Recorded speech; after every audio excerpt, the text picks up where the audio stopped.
Il est 20 h à Ouagadougou. Mesdames, Messieurs, bonsoir à tous. Merci de nous rejoindre sur les antennes de la chaîne africaine de télévision. Voici les titres de l'actualité africaine.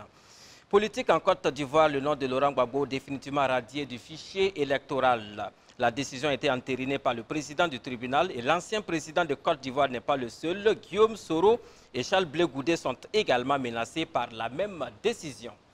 Au Burkina Faso, c'est une affaire d'escroquerie qui défraie la chronique dans l'univers des télécommunications mobiles. La brigade de recherche de la gendarmerie a mis le grappin sur le réseau qui était passé maître dans le piratage des opérateurs de téléphonie mobile.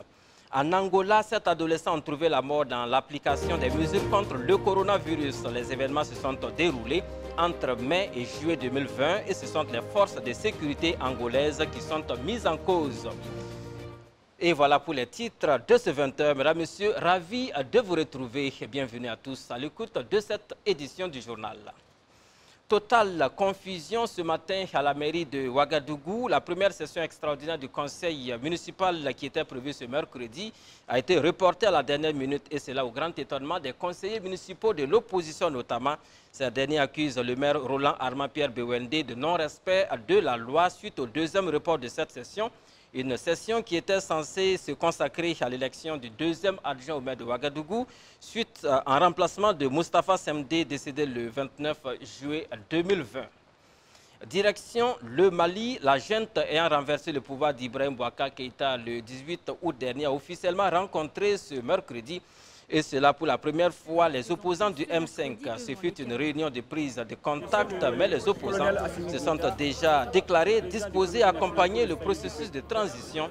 La délégation était remarquablement composée de plusieurs ténors de l'opposition malienne comme Sogel Maïga, Issa Kouakim, l'ancien Premier ministre Modibo Sidibé ou encore Maître Muntaga Tall.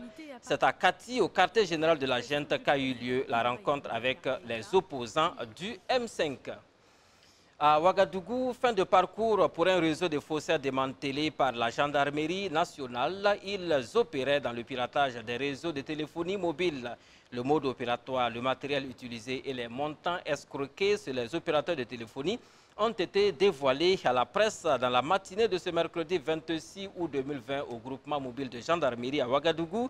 Des précisions en images avec Constantin Sieda et Franck Aristide Jeffa.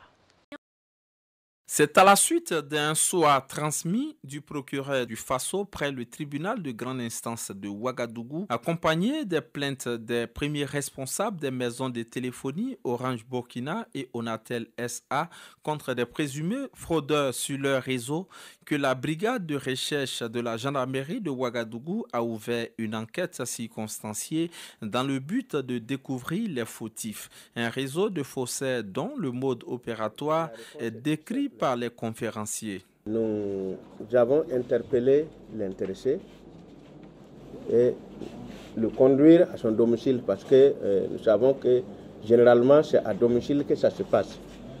C'est vrai que j'installe une partie du matériel à domicile et une partie du matériel en ville, non loin du domicile, qui est complètement cadenassé.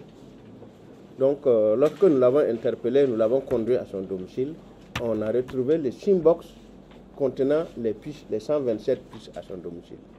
Mais tout le reste du matériel était entreposé ailleurs, dans une boutique hermétiquement fermée. Donc nous avons pu trouver un boîtier qu'on appelle SIM-box contenant 127 puces SIM, et 2 machines servant à la captation des différents réseaux de téléphonie, 6 modems de connexion, 2 lots d'antennes fouées que vous voyez, 2 batteries, et 7 fils de connexion et un ondulaire. Selon le principal conférencier, c'est le 19 août dernier que le présumé auteur des faits de nationalité étrangère a été interpellé et son matériel saisi, notamment des équipements de dernière génération. Très bien indiqué dans leur système de piratage, parce qu'ils savent que les téléphonies mobiles sont à mesure de les détecter. Donc, ils ont mis un système en place qui consiste à installer une partie du matériel au Burkina et une autre partie à l'extérieur du Burkina. Maintenant, celui qui est là est chargé d'approvisionner les appareils que vous voyez en unités et en cartes de recharge. Tout est bien rassemblé pour qu'en cas de coupure de courant, vous avez vu les 2 batteries, c'est les 2 batteries qui prennent le relais parce qu'il ne faudra pas que les appareils soient éteints. C'est-à-dire que les appareils doivent rester permanemment allumés. Donc il faut qu'il y ait quelqu'un en permanence à côté de ces appareils.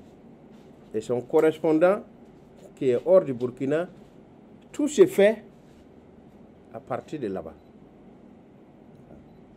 Donc lorsque vous voyez l'appareil qu'on appelle le Simbox, c'est des puces qui sont introduites comme ça là.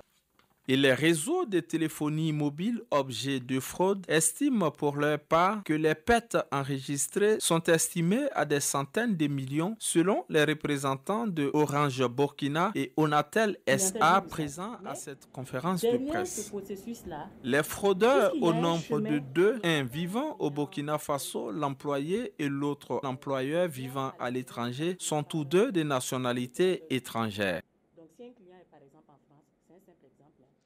En Côte d'Ivoire, la junte a confirmé la radiation des listes électorales de l'ancien président Laurent Gbagbo par la commission électorale indépendante.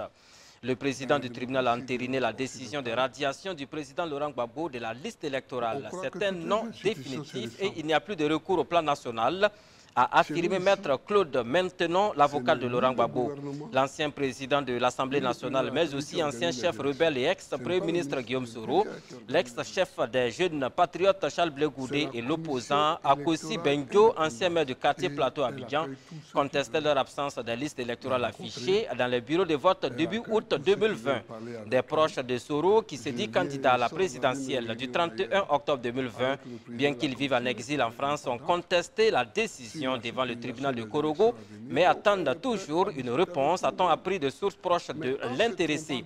Qu'à cela ne tienne, la coalition de l'opposition ivoirienne annonce qu'elle ne participera pas à l'élection présidentielle avec un autre candidat. Pour elle, l'ex-dirigeant ivoirien Laurent Gbagbo est celui que choisissent les partis membres de cette plateforme pour représenter leurs couleurs. Et pour cela, la coalition compte déposer dans les tout prochains jours la candidature de Laurent Gbagbo à la commission électorale indépendante de Côte d'Ivoire. Le Conseil supérieur de la communication du Burkina Faso s'attelle pour une réussite des élections couplées de 2020. L'institution veut créer des conditions d'une communication saine et équilibrée de l'information électorale. Ce matin, du mercredi 26 août 2020, le premier responsable de l'institution, Mathias Tankwano, a visité la chaîne au cœur de l'Afrique, Sisa Koubri. Avec son staff, il est allé encourager le promoteur et son personnel. Le président du CSC, Mathias Tankwano, demande par ailleurs la contribution de la LCA pour des élections apaisées au Burkina. Le compte rendu est de Bachirou Sabadogo et Linda Kabori. Le Conseil supérieur de la communication est très actif à l'aube des consultations électorales. L'instance de régulation des médias au Burkina exige un traitement équilibré de l'information électorale. C'est dans ce cadre que s'inscrit cette visite du président du CSC à la chaîne au cœur de l'Afrique. Accompagné de son staff, Mathias Tankwano a rappelé les grands défis du moment. C'est de voir comment vous accompagner d'abord. Et à travers donc cette subvention qui est modeste, bien sûr, mais qui va permettre de vous aider un temps soit peu avec tout ce que vous avez connu en cette année, parce que les médias ont aussi été très éprouvés en termes de recettes. Nous vous demandons un effort supplémentaire en termes donc de sensibilisation et de couverture de la campagne électorale. Il fallait que nous puissions voir en tant que régulateur qu'est-ce que nous pouvons faire pour vous accompagner. Donc ça, c'est le premier grand défi qui nous incombe. Deuxièmement, pour nous, c'est aussi de continuer à être très attentif au discours politique. La nation est éprouvée au double plan sécuritaire et sanitaire. Il ne serait pas bien que la division de ce pays vienne donc des médias. Le troisième chantier qui nous incombe, à savoir arriver à faire en sorte qu'il y ait l'équité entre les différents candidats et les différents partis politiques dans le traitement de l'information et la couverture de la campagne électorale. La chaîne au cœur de l'Afrique est une chaîne à vocation panafricaniste. Elle a pour mission de porter l'information, le divertissement et la promotion de la culture africaine à ses téléspectateurs. À l'aube de la période électorale, l'administrateur général de l'LCA mesure donc l'importance d'un traitement équilibré de l'information électorale. Nous sommes quand même parfois des tests. Donc, bien avant la mise en œuvre des tests, nous avons pris des dispositions pour être en règle vis-à-vis de la loi. Donc à ce niveau-là, nous avons toujours, comme dit, refusé, s'abstenir, pas refuser, s'abstenir à couvrir des meetings politiques. Et aussi, on fait en sorte d'être, par rapport à même la loi d'hier, au niveau de l'Assemblée nationale, je pense que c'est une loi qui est là depuis 2015, donc on ne fait que s'en tenir à ça. Je pense qu'à ce niveau, il n'y a pas de problème, et que les dispositions sont prises pour être vis-à-vis de la loi, pour être une structure en règle.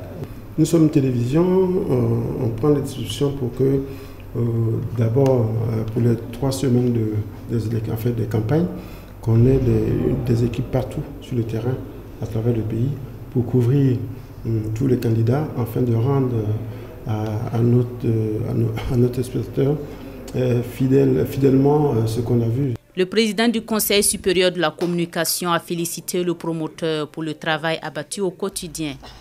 Au personnel, il l'encourage à plus de professionnalisme dans le travail en dépit des difficultés.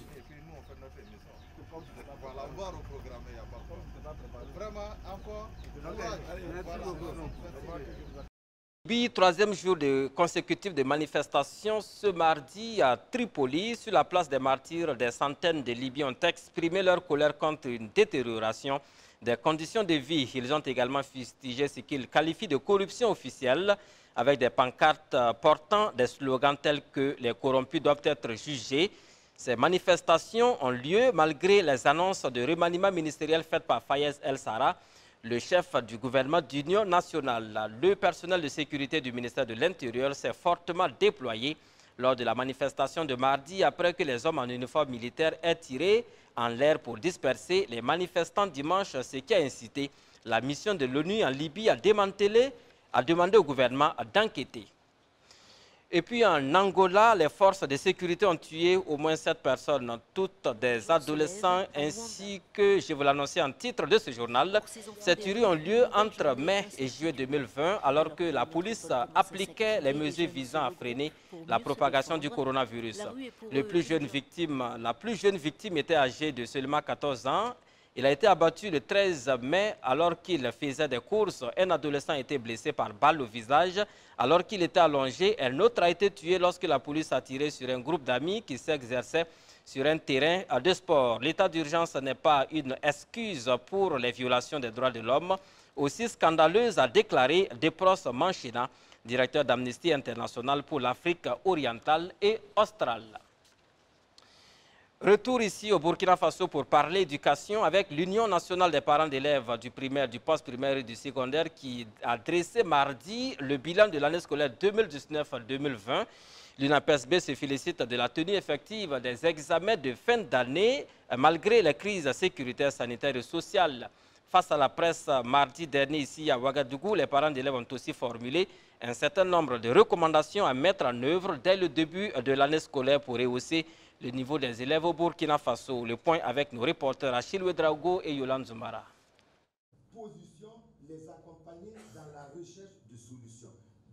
L'année scolaire et académique 2019-2020 a été marquée par des perturbations des activités pédagogiques liées aux attaques terroristes et surtout par la crise sanitaire due à la pandémie du Covid-19. Les salles de classe sont restées fermées des mois. En dépit de tout cela, les différents examens scolaires se sont bien déroulés avec des résultats satisfaisants. Hector Ardan Ouedraogo, président de l'UNAPESB. L'on peut affirmer que les examens et concours scolaires de la session de 2020 se sont bien déroulés sur l'ensemble du territoire national malgré les contextes sécuritaires et sanitaires difficiles. De même, les résultats enregistrés à cette session pour chacun des examens sont meilleurs à ceux de la session précédente 2019 en dépit du triptyque sécuritaire, sanitaire et social. La crise sanitaire liée à la pandémie du Covid-19 a précipité la fin de l'année scolaire et pour rattraper ces retards, l'UNAPESB a formulé des recommandations. La formalisation officielle par la prise d'un arrêté ou d'une circulaire par le ministère de l'Enseignement national et de la promotion des langues nationales, le ministère de l'Éducation nationale, de la promotion des langues nationales, pour l'achèvement de l'année scolaire 2019-2020 et la mise à niveau des élèves avant le début de l'année scolaire 2020-2021. Notre proposition de calendrier est le suivant. Du 1er octobre au 15 novembre 2020, une session de rattrapage de l'année scolaire 2019-2020. Du 16 au 20 novembre 2020, une évaluation de mise à niveau.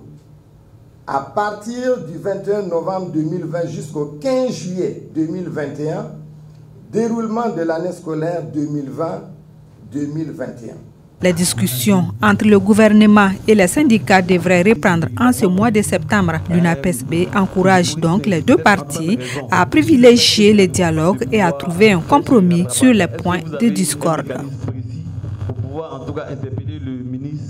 Santé pour terminer cette édition du journal. L'OMS, l'Organisation mondiale de la santé, a officiellement annoncé mardi l'éradication de la poliomyélite à virus sauvage dont le dernier cas a été détecté il y a 4 années au Nigeria. Il faut normalement attendre 3 années sans cas déclarés pour obtenir la certification de l'OMS. Mais l'organisation onusienne a préféré attendre 4 ans, cette fois-ci pour être sûr à 100% qu'il n'y a pas de danger. Et voilà, mesdames et messieurs, c'est la fin de cette édition du journal sur les antennes de LCA Télévision. Merci de nous avoir suivis. Excellente suite de programmes à toutes et à tous.